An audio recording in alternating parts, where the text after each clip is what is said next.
উদয়ের পথে শুনিকার বাণী, ভয় নাই ওরে ভয় নাই, নিঃশেষে প্রাণ যে করিবে দান, ক্ষয় নাই তার ক্ষয় নাই।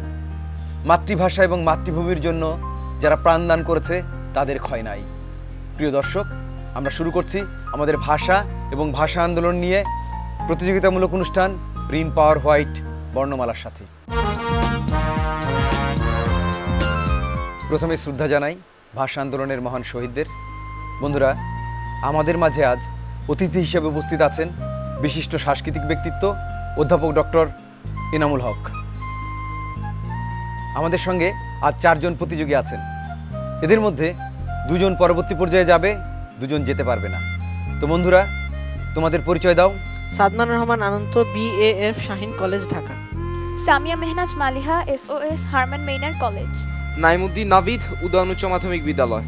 সুমাইয়া তাসনিমা আদিবা, YWCA উচ্চ মাধ্যমিক বালিকা বিদ্যালয়।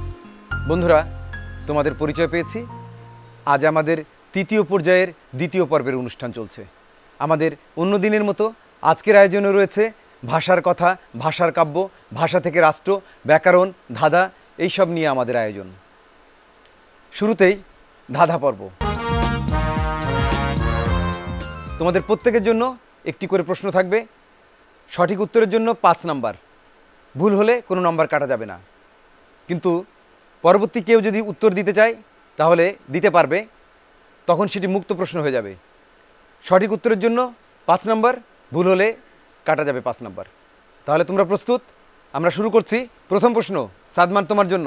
3 অক্ষরে নাম তার, স্নানের পরে লাগে, মাঝের অক্ষর বাদ দিলে খেতে মিষ্টি লাগে।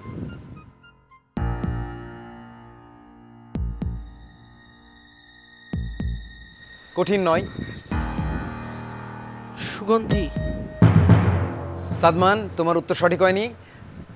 আমরা এবার তোমাদের 3 জনের জন্য এটি উন্মুক্ত করে দিচ্ছি। তোমরা যদি উত্তর দিতে চাও দিতে পারো, তাহলে বেল হাতে প্রস্তুত হও। 3 অক্ষরে নাম তার, স্নানের পরে লাগে, মাঝের অক্ষর বাদ দিলে খেতে মিষ্টি লাগে। আমি দেখতে পাচ্ছি সুমাইয়া বেল টিপেছে। সুমাইয়া? চিরুনি। সঠিক হয়েছে। চিরুনি 3 অক্ষরের একটি শব্দ। চিরুনি 3 অক্ষরের একটি শব্দ। এর মাঝের অক্ষর বাদ দিলে চিনি হয়, চিনি খেতে মিষ্টি লাগে। আর চিরুনি ব্যবহৃত হয় স্নানের পরে, সেই অর্থে বলা হয়েছে। এটি গ্রাম বাংলার একটি চমৎকার ধাঁধা। পরের প্রশ্ন, সামিয়া, তোমার জন্য। বাঘ নয়, ভালুক নয়, ঘরে ঢুকে যায়, সুযোগ পেলেই মানুষের রক্ত খায়। মশা। সঠিক হয়েছে। খুবই সোজা, মশা। সঠিক হয়েছে। তাহলে আমরা যাচ্ছি পরের প্রশ্নে। নাভিদ, তোমার জন্য। কালো কৃষ্ণ জলে ভাসে, হাড্ডি নেই তার মাংস আছে। জলে কিন্তু ভাসে, হাড্ডি নেই মাংস আছে। শ্যাওলা। সঠিক হয়নি। আমরা এবার অন্যদের জন্য একটি উন্মুক্ত করে দিচ্ছি। তোমরা প্রস্তুত? নাভিদ ছাড়া অন্য 3 জন। ঠিক আছে? কালো কৃষ্ণ জলে ভাসে, হাড্ডি নেই তার মাংস আছে।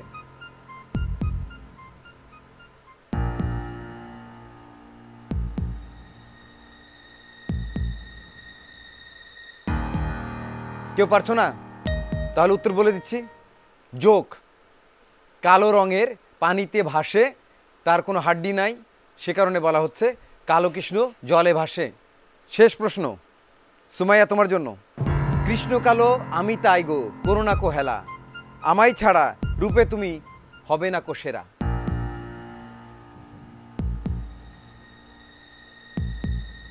চুল। সঠিক হয়েছে। চুল কালো, এজন্য আমরা অনেক সময় হেলা করি, কিন্তু কালো হলেও চুল যে আমাদের সৌন্দর্য বৃদ্ধি করে এটি খুব গুরুত্বপূর্ণ, আর সে কারণেই এ কথাটি বলা হয়েছে। বন্ধুরা, আমরা ছোট্ট একটি বিরতিতে যাব। বিরতির পর এই পর্বের ফলাফল নিয়ে আসব। তার আগে আমাদের সঙ্গে সম্মানিত অতিথি আছে, তার সঙ্গে কথা বলবো। আমাদের এই অনুষ্ঠান মূলত আমাদের ভাষা, ভাষা আন্দোলন এবং আমাদের বাঙালির সংস্কৃতি নিয়ে। আর এ কারণেই আমাদের নতুন প্রজন্মের জন্য আমাদের সাংস্কৃতিক চেতনা নিয়ে যদি কিছু বলেন। বলার তো অনেক কিছুই আছে, যেমন ভাষা আন্দোলন, দুটো শব্দ এখানে আছে, ভাষা এবং আন্দোলন। অর্থাৎ আমাদের যে মাতৃভাষার জন্য আমাদের আন্দোলন করতে হয়েছে, আমাদের ত্যাগ করতে হয়েছে। ত্যাগ তিতিক্ষার মাধ্যমে আমরা ভাষা অর্জন করেছি। অর্থাৎ আমাদের মাতৃভাষা, যে ভাষায় আমরা কথা বলি, মায়ের ভাষা, আমাদের বাংলা ভাষা। এই বাংলা ভাষার মাধ্যমেই আমাদের মধ্যে একটা বোধের সৃষ্টি হয়েছে, সেটা হচ্ছে জাতীয়তাবাদ। আমরা যে একটা আলাদা জাতি, আমাদের যে ভাষা আছে, আমাদের সংস্কৃতি আছে, আমাদের যে এই স্বাধীনতা আছে ভাষার ব্যাপারে, এটা আমরা অর্জন করেছি। আমাদের সংস্কৃতি বলতে আমরা কি বুঝি? আমাদের সংস্কৃতিতে আছে আমাদের শিল্প, বিভিন্ন শিল্প মাধ্যম, আমাদের নৃত্য আছে, গান আছে এবং নাটক আছে। এই সবই কিন্তু আমরা বাংলা ভাষায় করে থাকি। সুতরাং বাংলা ভাষা যে সমৃদ্ধির মাধ্যমেই কিন্তু আমরা এগিয়ে যেতে পারবো। আপনাকে অসংখ্য ধন্যবাদ। আমরা এবার জেনে নেব আমাদের প্রতিযোগী কে কত নম্বর পেয়েছে। সাদমান, এই অংশে তুমি পেয়েছো 0। সামিয়া, তুমি পেয়েছো 5। নাভিদ, তুমি পেয়েছো 0। সুমাইয়া, তুমি পেয়েছো 10। বন্ধুরা, আমাদের এবারের অংশ ভাষার গল্প, ভাষার কাব্য থেকে মুক্ত প্রশ্ন। নিয়মটি জানিয়ে দিচ্ছি। বেল হাতে প্রস্তুত থাকতে হবে। একটি প্রশ্ন হবে, যে আগে বেল বাজাবে সে সুযোগ পাবে। সঠিক উত্তর দিতে পারলে 10 নম্বর, ভুল হলে কাটা যাবে 10 নম্বর। তাহলে তোমাদের জন্য প্রশ্ন আসছে। প্রেসিডেন্সি কলেজে পড়ার সময় সুকুমার রায় একটি ক্লাব প্রতিষ্ঠিত করেছিলেন। নাভিদ, তুমি কি প্রশ্নটি বলতে পারবে? প্রেসিডেন্সি কলেজে পড়ার সময় সুকুমার রায় কি ক্লাব প্রতিষ্ঠা করেছিল? ঠিক আছে, তার নাম হচ্ছে ননসেন্স ক্লাব। সঠিক হয়েছে। নাভিদ, তোমার খাতায় যোগ হলো 10 নম্বর। বন্ধুরা, আমাদের প্রতিটি পর্বে আমরা এক একটি বইয়ের পরিচয় তুলে ধরি। আজকে এরকম একটি বইয়ের পরিচয় তুলে ধরব। একবার মার্ক টোয়েনকে জিজ্ঞেস করা হয়েছিল, তোমার সবচেয়ে কাছের বন্ধুকে? তিনি উত্তর দিয়েছিলেন বই। তারপর আবার জিজ্ঞেস করা হলো, এরপর কাছের কে? তিনি উত্তর দিয়েছিলেন বই। এরপর আবার যখন জিজ্ঞেস করা হয়, তিনি আবারও বললেন বই। অর্থাৎ বই হচ্ছে আমাদের সবচেয়ে আপন এবং কাছের। বন্ধুরা, আমাদের এবারের বই অগ্নিবীণা। জাতীয় কবি কাজী নজরুল ইসলামের প্রথম কাব্যগ্রন্থ অগ্নিবীণা। গ্রন্থটি 1922 সালে প্রকাশিত হয়। এই গ্রন্থে মোট 12টি কবিতা আছে। কবিতাগুলো হল প্রলয়োল্লাস, বিদ্রোহী, আগমনী, ধূমকেতু, কামাল পাশা, শাতিল আরব ইত্যাদি। এই গ্রন্থে বিপ্লবী বারীন্দ্র কুমার ঘোষকে উৎসর্গ করে লেখা একটি কবিতা রয়েছে। বারীন্দ্র কুমার ঘোষ ছিলেন অরবিন্দ ঘোষের ভ্রাতা। নজরুল নিজেকে বারীন্দ্র কুমার ঘোষের শিষ্য হিসেবে উল্লেখ করে এই গ্রন্থ উৎসর্গ করেছিলেন। প্রথম সংস্করণের প্রচ্ছদ এঁকেছিলেন চিত্রশিল্পী বীরেশ্বর সেন। কলকাতার প্রতাপ চ্যাটার্জি লেন থেকে গ্রন্থটি মুদ্রিত ও প্রকাশিত হয়। বন্ধুরা, তোমরা নিশ্চয়ই মনোযোগ দিয়ে শুনেছ অগ্নিবীণা। এবার প্রশ্নের পালা। নিয়মটা জানিয়ে দিচ্ছি। প্রত্যেকের জন্য একটি করে প্রশ্ন থাকবে, 10 নম্বর প্রতি প্রশ্নে। ভুল হলে কাটা যাবে 10 নম্বর। আর যদি দিতে না চাও অথবা ভুল উত্তর দাও, তাহলে পরবর্তী প্রতিযোগী সুযোগ পাবে। সঠিক হলে 10 নম্বর, ভুল হলে তারও কাটা যাবে 10 নম্বর। তাহলে তোমরা প্রস্তুত? প্রথমেই শুরু করব সুমাইয়া, তোমার কাছ থেকে। অগ্নিবীণা কাব্যে কয়টি কবিতা ছিল? 12টি। সঠিক হয়েছে। আমরা এই প্রশ্নের জন্য সুমাইয়াকে 10 নম্বর দিতে পারি। সঠিক হয়েছে। এই কাব্যে 12টি কবিতা ছিল। নাভিদ, তোমার জন্য প্রশ্ন। প্রস্তুত? অগ্নিবীণা কত সালে প্রকাশিত হয়? 1922 সালে। সঠিক হয়েছে। নাভিদ, তোমার খাতায় যোগ হলো 10 নম্বর। তাহলে আমরা পরের প্রশ্নে যাচ্ছি। পরের প্রশ্ন সামিয়া, তোমার জন্য। অগ্নিবীণার প্রথম সংস্করণের প্রচ্ছদ কে করেছিল? চিত্রশিল্পী বীরেশ্বর সেন। সঠিক হয়েছে। সামিয়া, এই প্রশ্নে তুমি যে বললে বীরেন সোমের কথা, তিনি একজন বড় চিত্রকর ছিলেন এবং তার আঁকা ছবি প্রথম ব্যবহৃত হয়েছিল অগ্নিবীণার প্রচ্ছদে। এবার আসছি সাদমান, তোমার কাছে। অগ্নিবীণা কাকে উৎসর্গ করা হয়েছে? বীরেন্দ্র কুমার ঘোষ। বিপ্লবী বীরেন্দ্র কুমার ঘোষ। বীরেন্দ্র কুমার ঘোষ। হ্যাঁ, তোমার উত্তর আমরা সঠিক নিতে পারছি।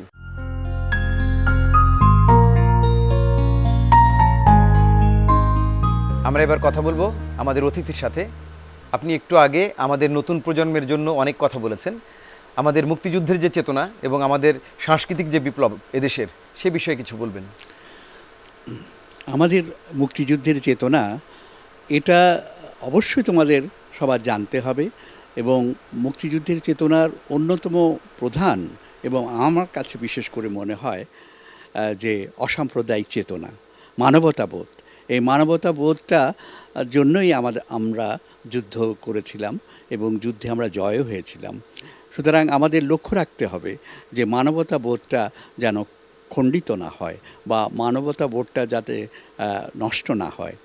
এছাড়া আরও যে আমাদের চেতনা আছে, চারটি চেতনার উপরে আমাদের মুক্তিযুদ্ধের চেতনা গড়ে উঠেছে, যেটাকে আমরা মুক্তিযুদ্ধের চেতনার স্তম্ভ বলি। তো তোমরা মুক্তিযুদ্ধের যে ইতিহাস, সেই ইতিহাস সঠিকভাবে তোমরা জানবার চেষ্টা করবে। তোমরা যদি এই চেতনাটাকে সত্যিকার অর্থে আহরণ করতে পারো এবং তোমাদের মধ্যে গ্রথিত করতে পারো, তাহলে আমার বিশ্বাস আমরা যে সোনার বাংলার চিন্তা করেছি, যে বাংলাদেশ এমন একটি দেশ হবে যেটা বিশ্বের কাছে অনন্য হবে। কারণ আমাদের দেশ একটা এমন দেশ যেটা জাতিভিত্তিক। আপনাকে অসংখ্য ধন্যবাদ। আমাদের এবারের অংশ নদীর কথা।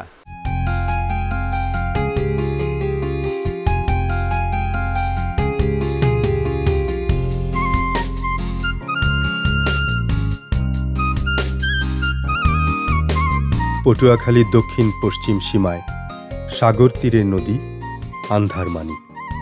ফসফরাসের জন্য নদীর নোনা জল রাতে জল করে বলে এর নাম আন্ধারমানি। গঙ্গা পদ্মা সিস্টেমে এটি অন্যতম বৃহৎ উপকূলীয় নদী।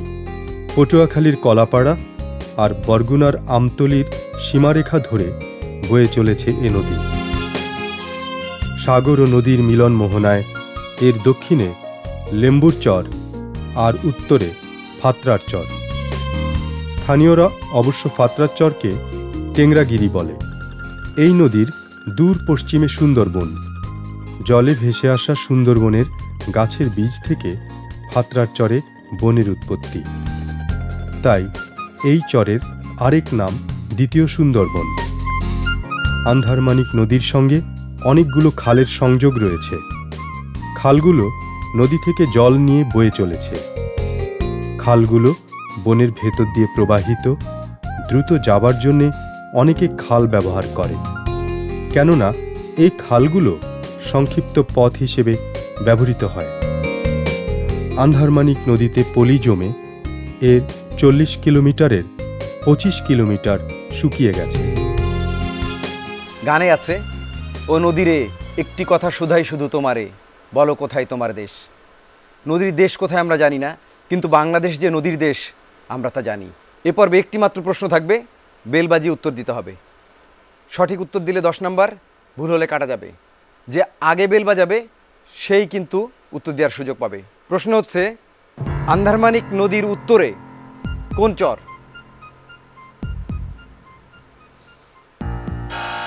সামিয়া? ফাত্রার চর। সঠিক হচ্ছে। বন্ধুরা, আমাদের এবারের বিভাগ ভাষা থেকে রাষ্ট্র। প্রথমে নিয়মটা জানিয়ে দিচ্ছি। তোমাদের প্রত্যেকের জন্য একটি করে প্রশ্ন থাকবে। সঠিক উত্তরের জন্য 5 নম্বর, ভুল হলে কোনো নাম্বার কাটা যাবে না। তাহলে আমি শুরু করছি। প্রথমে সাদমান, তোমাকে দিয়ে। তোমার জন্য প্রশ্ন হচ্ছে, মোহাম্মদ আলী জিন্নাহ সর্বপ্রথম কোথায় উর্দুকে পাকিস্তানের রাষ্ট্রভাষা ঘোষণা করেন? রেসকোর্স ময়দানে। তোমার উত্তর সঠিক হয়েছে। 1948 সালের 21শে মার্চ রেসকোর্সের ময়দানে মোহাম্মদ আলী জিন্নাহ এই ঘোষণাটি দিয়েছিলেন। পরের প্রশ্ন সামিয়া, তোমার জন্য প্রশ্ন হচ্ছে, প্রথম শহীদ মিনারটি কত ফুট উঁচু ছিল?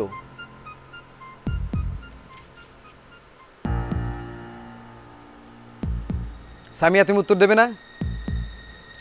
আমাদের প্রথম শহীদ মিনারটি উঁচু ছিল 10 ফিট, এটি চওড়া ছিল 6 ফিট, আর এর নকশা করেছিল বদিউল আলম। নাভিদ, প্রস্তুত?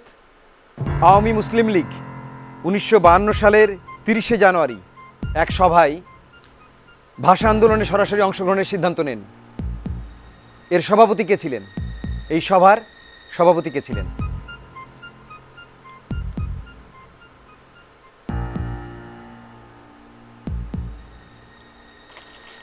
কামরুদ্দিন আহমদ।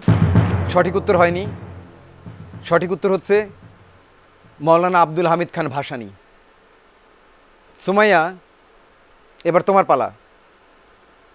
রাষ্ট্রভাষা কর্মপরিষদ কত সালে গঠিত হয়? 1952। সঠিক হয়নি। সঠিক উত্তর হচ্ছে 1948 সালের 2রা মার্চ। বন্ধুরা, এবার জানিয়ে দিচ্ছি তোমাদের কার ঝুলিতে কত নাম্বার যোগ হলো এই অংশে। সাদমান, তুমি পেয়েছো 5। সামিয়া, তোমার খাতায় যোগ হয়েছে 0। নাভিদ, তোমার খাতায় যোগ হয়েছে 0। সুমাইয়া, তোমার খাতায় যোগ হয়েছে 0। এবার ব্যাকরণ থেকে মুক্ত প্রশ্ন। এই পর্বে বেল বাজিয়ে উত্তর দিতে হবে। প্রত্যেকটি প্রশ্নের জন্য 5 নম্বর, ভুল উত্তর দিলে কাটা যাবে 5 নম্বর। প্রথম প্রশ্ন, ছাগল দিয়ে ধান মাড়ানো এই প্রবাদের অর্থ কী? আমি দেখতে পাচ্ছি নাভিদ বেল বাজিয়েছে। অযোগ্য ব্যক্তিদের দিয়ে কার্য সম্পাদন। সঠিক হয়েছে। ছাগল দিয়ে ধান মাড়ানো যায় না, ধান মাড়াতে গরু দরকার।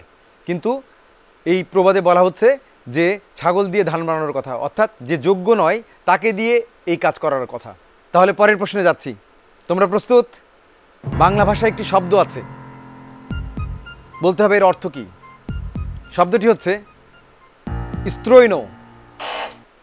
আমি দেখতে পাচ্ছি সাদমান বাজিয়েছো। যে পুরুষ স্ত্রীর কথায় চলে বা এ ধরনের। তোমার খাতায় নম্বর যোগ হয়ে গেছে সঠিক উত্তরের জন্য। পরের প্রশ্ন, এটি একটি বাগধারা। উজানের কই এর অর্থ কী? আমি দেখতে পাচ্ছি সামিয়া আগে বাজিয়েছে। সহজলভ্য বস্তু। সামিয়া, তোমার উত্তর সঠিক হয়েছে। আমরা জানি যে কই উজানে যায়, আর উজানে যায় বলে এটি সহজলভ্য, সহজে একই নিয়মে চলে, এ কারণেই। পরের প্রশ্ন, তোমরা প্রস্তুত? এক কথায় প্রকাশ, যা হবেই। সাদমান আগে বাজিয়েছো, তোমার জন্য সুযোগ। অবধারিত। অবধারিত, অবশ্যম্ভাবী। ঠিক আছে, তোমার উত্তর আমরা সঠিক হিসাবে নিচ্ছি। তোমার খাতায় যোগ হলো নাম্বার। বন্ধুরা, আমাদের ব্যাকরণ থেকে মুক্ত প্রশ্ন পর্ব শেষ হলো। একটু পরে আমরা ফলাফল পেয়ে যাব। তার আগে আমাদের সঙ্গে অতিথি আছেন, তার সঙ্গে কথা বলবো। খুব সংক্ষেপে আপনি যদি শিক্ষার্থীদের উদ্দেশ্যে কোনো উপদেশ বলেন। আমাদের আজকের উপস্থাপক একটি বিষয় নিয়ে এনেছিলেন। উনি বলেছিলেন মার্ক টোয়েন সম্পর্কে। ওনাকে জিজ্ঞেস করা হয়েছিল তার সবচেয়ে প্রিয় মানুষটাকে বা প্রিয়জনকে। উনি বলেছিলেন বই। বারবার জিজ্ঞেস করার পরেও বলা হয়েছিল বই। অর্থাৎ বই পড়ার মাধ্যমে তোমরা জ্ঞান আহরণ করতে পারবে। তোমাদের এই বয়সে তোমরা যা শিখেছো আমার খুব ভালো লেগেছে। তোমাদের মনে হয় পড়ার অভ্যেস আছে, পড়লেই জানতে পারবে। আপনাকে ধন্যবাদ। বন্ধুরা, আমাদের হাতে ফলাফল এসে গেছে। আমরা দেখি কার খাতায় কত নম্বর যোগ হয়েছে। সাদমান, তুমি পেয়েছো 25। সামিয়া, তুমি পেয়েছো 30। নাভিদ, তুমি পেয়েছো 25। সুমাইয়া, তুমি পেয়েছো 20। বন্ধুরা, ফলাফলে দেখা যাচ্ছে তোমাদের মধ্য থেকে সাদমান এবং নাভিদ, তোমরা দুজন সমান নম্বর পেয়েছো। আমাদের নিয়ম অনুযায়ী একজনকে থেকে যেতে হবে, একজনকে যেতে পারবে। আর এ কারণেই তোমাদের দুজনের মধ্যে একটি প্রতিযোগিতা হবে। শুধু তোমরা দুজন উত্তর দিতে পারবে বেল বাজিয়ে। আমি প্রশ্ন করব, তোমরা প্রস্তুত থাকো, নাভিদ এবং সাদমান। প্রশ্ন হচ্ছে তামার বিষ। সাদমান আগে বাজিয়েছো, তুমি সুযোগ পাবে। অর্থের কুপ্রভাব। তোমার উত্তর সঠিক হয়েছে। তাহলে তোমার খাতায় নম্বর হলো সাদমান এবং নাভিদ। তোমাদের দুজনের মধ্যে থেকে সাদমান, তুমি পরবর্তী পর্যায়ে যাচ্ছ, নাভিদ যেতে পারছো না। নাভিদ এবং সুমাইয়া থেকে যাচ্ছে। তোমাদের জন্য আমাদের অভিনন্দন। তোমাদের জন্য রয়েছে একগুচ্ছ বই এবং সনদপত্র। তোমরা আমাদের অতিথির কাছ থেকে সেটি গ্রহণ করবে। সুমাইয়া, প্রথমে তুমি।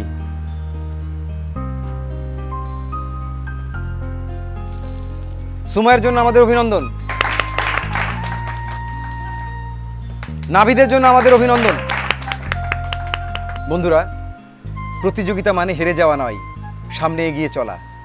এরই সঙ্গে আমরা আজকের অনুষ্ঠান শেষ করব। আপনারা সুস্থ থাকুন, ভালো থাকুন রিন পাওয়ার হোয়াইট নিবেদিত বর্ণমালার সাথেই থাকুন, মাতৃভাষার সাথেই থাকুন।